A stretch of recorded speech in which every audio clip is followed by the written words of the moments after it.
12 Republican senators say they plan on joining over 100 Republican members of the House in objecting to certifying Joe Biden's victory.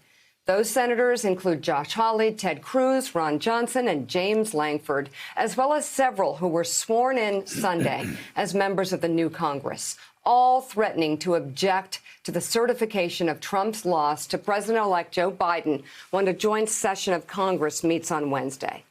The senators are demanding a commission to audit the results of the election.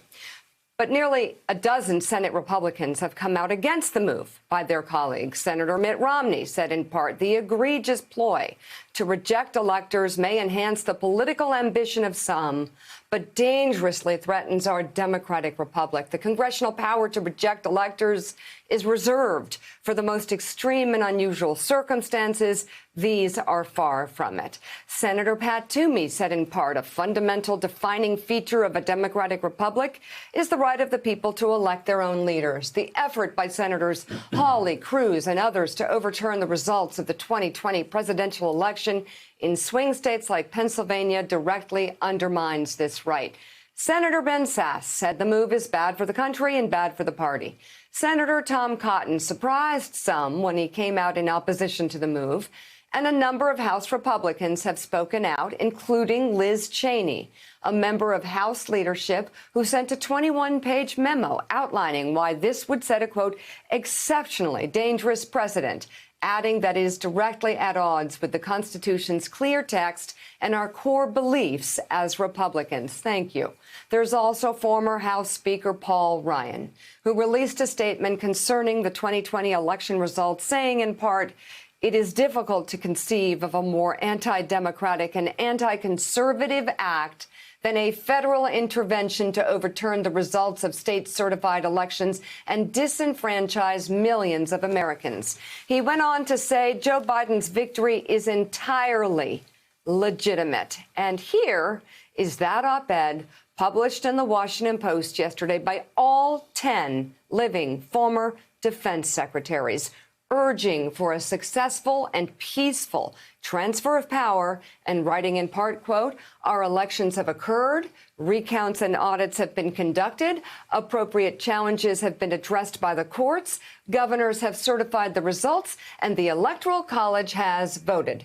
The time for questioning the results has passed. The time for formal counting of the Electoral College votes, as prescribed in the Constitution and statute, has arrived. Kasie Hunt, you can see the divide that's happening in Congress right now. You basically have scared Republicans in the Senate, some of them who just got elected, who want to stay on the good side of Trump supporters, who are going to go along with this. But you also have a group who think, and I think it's cute that Josh Hawley and Ted Cruz think that they're going to be president of the United States 4 years from now, or that they're going to be the Republican nominee, because Donald Trump says he's going to run. He's not, but a member of his family is. And he's going to be running against, whether he likes it or not, Donald Trump supporting Ivanka.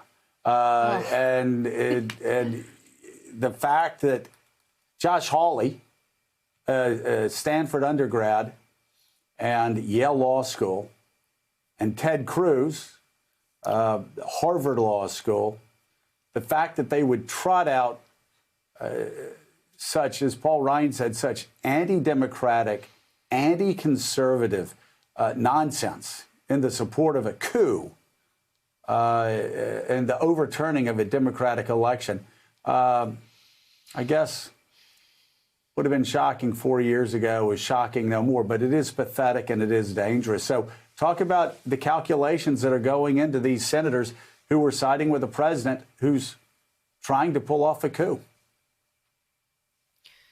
Well, Joe, I think the relevant Bible quote is, you reap what you sow. And Mitch McConnell is learning that right now as he watches the party that he has held with an iron fist splinter before his eyes. He has been behind the scenes telling those people, Josh Hawley, Ted Cruz, don't do this. This is a vote of conscience. He has called it the most consequential vote he'll take in his career, McConnell has.